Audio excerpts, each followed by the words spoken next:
Kain tayo, tapos matutulog na ako, dala natin. May sakit yung lagi na pupuyat.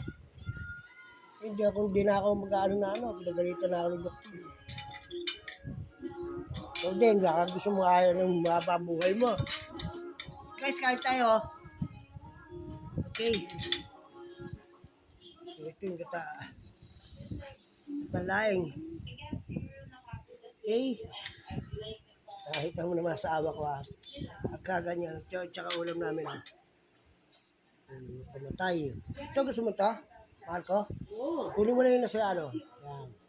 Alam ko hindi ka makain itong taba.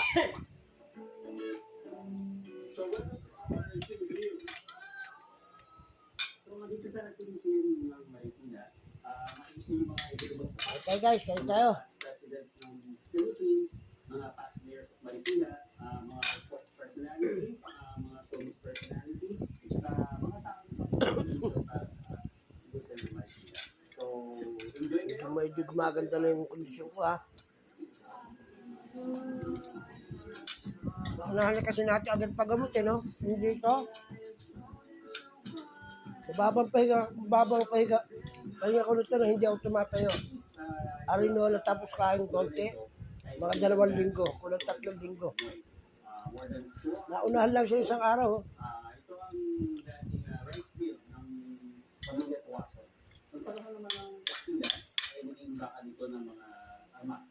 Tapos yung palawa naman ay ginawa Malagyan pa ng kakain para hindi siya mapanis. Nilagyan ko na ng bagong Nilagyan ko ng bagong pa dahil kulang. Nalagyan pa ng isang gata. Kasi bukas ka pa So, hindi mo ginagamit sa pagwan sa kapo.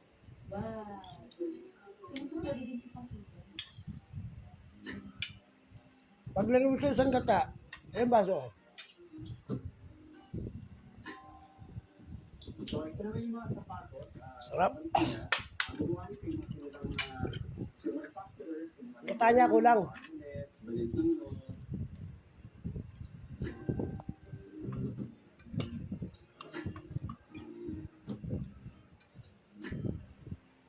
So, from 1930s to 1970s na yung mga design na yan.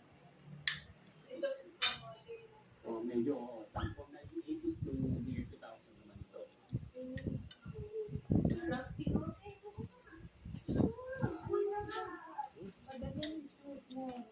Sunod naman to.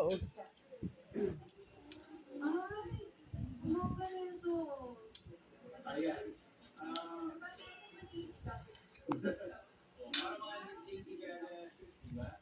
Mga gawa din ng mga nag-design ng mga sapatos sa